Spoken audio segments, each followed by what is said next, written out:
Recientemente di una serie de sermones en la iglesia Godspeak Calvary Chapel en Newbury Park, California. Está ubicada en Thousand Oaks y es pastoreada por Rob McCoy. Aquí tienes algunos extractos de mi tercer sermón. Quiero contarles un poco sobre mi familia y mi trasfondo. Tengo dos hermanos, uno mayor y otro menor. Ninguno de ellos está con nosotros ahora. Mi hermano mayor, Kirk, falleció el 13 de septiembre de 2019, 2 semanas antes de su 70 cumpleaños. No tenía condiciones previas. Se desplomó sobre su computadora y sufrió un ataque al corazón. Y murió 6 meses después. Su único hijo biológico, tenía 2 hijastros y una hija, fue encontrado muerto boca abajo en su departamento. Llevó 2 semanas antes de que el forense determinara qué había sucedido, pero también fue un ataque al corazón. Así que mi pobre cuñada perdió a su esposo y a uno de sus hijos en un lapso de solo unos meses. Mis hermanos y yo despreciábamos a mi padre. Pensaba que mi padre era severo, malo.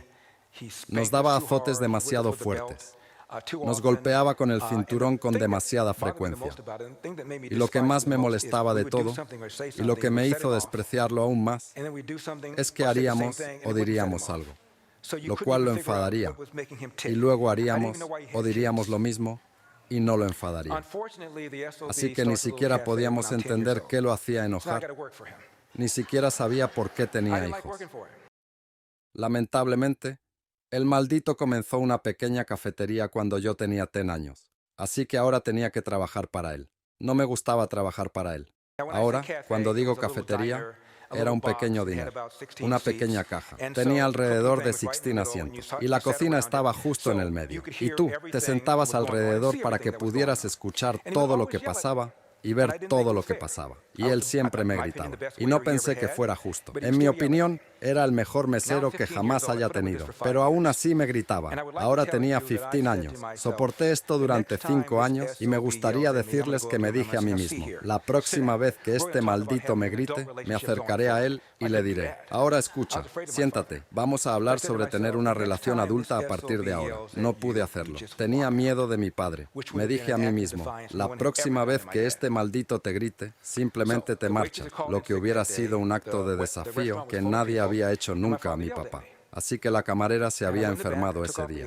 El restaurante estaba lleno de gente y mi padre me gritó. Fui hacia atrás. Me quité el delantal y me fui a casa. Mi padre llegó a casa esa noche y estaba furioso y dijo, ¿por qué te fuiste? Y yo le dije, papá, me cansé de la forma en que me hablas y ya no lo soporto más. Mi padre me pagaba $10 al día más propina. Hizo una bola con los $10. Me los tiró mientras yo estaba en la cama. Salió de mi habitación y mi padre y yo no tuvimos otra conversación durante 10 años. Y cuando digo que no tuvimos una conversación, quiero decir que no tuvimos una conversación. Ni siquiera un, ¿qué tal los Rams? ¿Va a llover? ¿Los Dodgers llegarán a la Serie Mundial? Nada en absoluto. Y era fácil evitarlo. Trabajaba largas horas. Sabía cuáles eran sus horarios. Y estaba en la escuela secundaria y podía evitar incluso estar en la misma habitación que él. Entonces me gradué de la escuela secundaria. Fui a la universidad en Nueva Inglaterra. Fui a la escuela de leyes en el Medio Oeste. Terminé trabajando en Ohio. Por supuesto, volvería a visitar a mi madre, pero siempre me aseguraba de que mi padre y yo no estuviéramos en la misma habitación, y era fácil evitarlo. Así que ahora tengo 25 años. Aprobé el examen de abogados de Ohio, el examen de abogados de California, y estoy viviendo y trabajando en una de las firmas de abogados más prestigiosas del país, ganando el equivalente a unos $20,000 al año. Tengo 25 años y gano el equivalente a unos $150,000 y debería estar viviendo a lo grande, pero no puedo dormir. Y sé que se trata de mi padre. No es que alguna vez haya pensado que seríamos amigos. De hecho, no quería ser amigos. No es que alguna vez haya pensado que podríamos reconciliar nuestra relación. Nunca quise eso, pero sabía que tenía algo que ver con mi padre. Así que llamé a mi secretaria y le dije que cancelara todas mis citas. Estoy volando a Los Ángeles y volveré en unos 4 días. No le dije a mis padres que venía porque no quería que mi padre se preparara. Llego allí y tomo un taxi hasta el restaurante de mi papá. Sabía que cerraba a las 2:30. Entro a la 1:30. Le sorprendió verme. Traía una bolsa, me dijo. Larry, ¿dónde debo poner tu bolsa? Le dije, no papá, solo estaré aquí durante 5 o 10 minutos. Quiero decirte algo y luego me voy. Él dijo, está bien, espera hasta que cerremos. Así que me senté allí durante 1 hora. Me dije a mí mismo, Larry, no lo desates al hombre. No le cuentes todo lo que hizo. No le cuentes cada azote, cada paliza, todo. No le cuentes todo. Solo dile los aspectos más destacados, las notas al margen, y probablemente te llame hijo ingrato. Tú lo llamas un maldito como padre, y tal vez puedas dormirte en 15 minutos, y luego salgo por la puerta.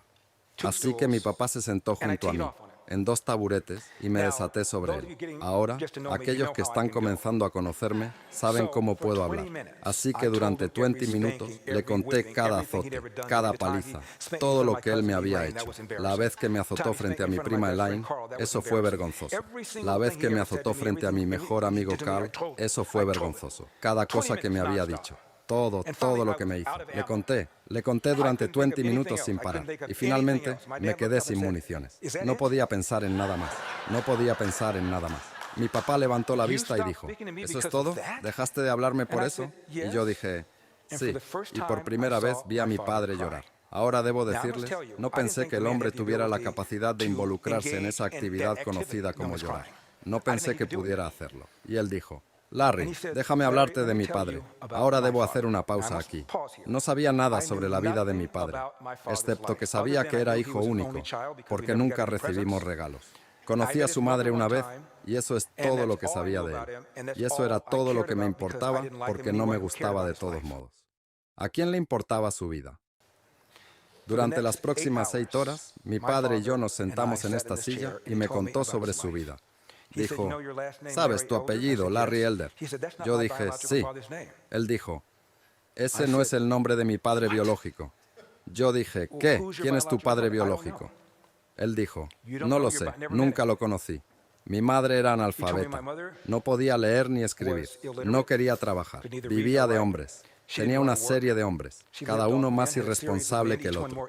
Elder estuvo en su vida, el más largo, tal vez 4 años. Mi papá dijo, llegué a casa de la escuela. Tenía 13 años y mi papá dijo que probablemente iba a abandonar la escuela de todos modos porque mi mamá no me compraría pantalones largos. Todos usaban pantalones cortos hasta el 8º grado y luego tenías pantalones largos. De lo contrario, los niños se burlarían de ti. Y ella no tenía el dinero o dice que no tenía el dinero. No iba a comprarle pantalones largos. No tenía el dinero, así que probablemente iba a abandonar de todos modos. Pero llegó a casa a los 13 años y empezó a discutir con el novio de su mamá en ese momento. La madre se puso del lado del novio, echó a mi papá de la casa para no volver. Un niño de 13 años, Athens, Georgia, al comienzo de la Gran Depresión, en el profundo sur de Jim Crow. Y yo dije, ¿qué papá? ¿Qué hiciste? Y él dijo, fui por el camino de tierra, toqué la puerta e hice lo que cualquiera quisiera que hiciera. Limpié esto, limpié aquello. Finalmente me convertí en un niño lustrabotas. Conseguí un trabajo como botones en un hotel. Y luego solicité y conseguí un trabajo como Pullman Porter. Eran los mayores empleadores privados de negros en esos días. Así que este chico negro de Athens, Georgia, pudo ir a todo el país. Y un día, en un viaje, llegó a Los Ángeles, California, donde había sol, donde la gente sonreía y donde podía entrar a un restaurante por la puerta principal y ser servido. Y quedó impresionado por eso. Y tomó nota mental. Tal vez algún día me mudaré a Los Ángeles. Pearl Harbor. Mi papá se unió a los Marines. Dije, papá, ¿por qué los Marines? Él dijo, Larry, van donde está la acción y me encantan esos uniformes. Mi padre fue destinado a la isla de Guam. Era un sargento de personal a cargo de cocinar para los soldados de color. Mi papá podía mirar un pastel y decirte qué había en él. Así que la guerra terminó. Regresó a Chattanooga, donde conoció y se casó con mi mamá. Y fue a varios restaurantes para conseguir un trabajo como cocinero. Y le dijeron en su cara, no contratamos a negros. Mi papá fue a una oficina de desempleo. La señora le dijo, fuiste a la puerta equivocada. Ve a la puerta correcta. Mi papá salió de los pasillos. Era de color. Solo pasaba por esa puerta hasta la misma señora que lo envió afuera. Solo le estaba haciendo saber cuáles eran las reglas. Llegó a casa de mi madre y dijo que esto es una tontería. Voy a Los Ángeles, donde estaba antes de la guerra. Voy a conseguir un trabajo como cocinero y te enviaré. Llega a Los Ángeles. Camina por ahí y le dicen que no tiene referencias. Mi papá dijo, necesito referencias para hacerme un X. Lo trataron de la misma manera en Los Ángeles que en Chattanooga, solo que esta vez fueron un poco más educados. Oficina de desempleo. Una puerta, la señora dice, no tengo nada. Mi papá dijo, ¿a qué hora abres? Ella dice, a las 9 o'clock. ¿A qué hora cierras? Ella dice, a las 5 o'clock. Estaré en esa silla de 9 o'clock a 5 o'clock. Y estaré allí al día siguiente y al siguiente y al siguiente hasta que encuentres algo. Mi papá estuvo sentado en esa silla durante un día. Estuvo allí durante mediodía. Ella lo llamó. Sara, tengo algo. No sé si lo querrás. Mi papá dijo, por supuesto que lo querré. Tengo una familia, dijo ella. Es un trabajo con la marca de pan Nabisco, limpiando baños. Mi papá hizo eso durante 10 años. Tuvo un segundo trabajo de tiempo completo limpiando baños en Barber & Bread. Ahora está en quiebra. También era una empresa de pan. Cocinaba para una familia los fines de semana para ganar dinero adicional y asistía a la escuela 2 o 3 noches a la semana para obtener su GED. El hombre nunca durmió primero. Por eso siempre estaba tan malhumorado. Si no duermo 5 horas, no estarás cerca de mí. Este tipo dormía 15 minutos, media hora, 45 minutos, 15 minutos, 1 hora, 2 horas, no día tras día, no semana tras semana, no mes tras mes, año tras año tras año. Haces eso y entras en una casa con 3 niños revoltosos y dime cómo te sentirías. Y yo simplemente comencé a llorar y mi papá siguió hablando sobre su vida. Y luego llegó el momento en que me casé antes de... Espera, ¿te casaste antes de mamá? Ellos estuvieron casados 56 años. Pensé que iba a decirme que se casó con alguien durante 6 meses, 9 meses. Estuve casado 7 años. ¿Te casaste 7 años antes de mamá? Sí, ¿qué pasó? Me engañó y no podía tener hijos. Y siempre quise tener hijos. Y luego la otra vez que me casé. ¿Te casaste antes de mamá, antes de los 7 años de matrimonio? Sí. ¿Qué pasó?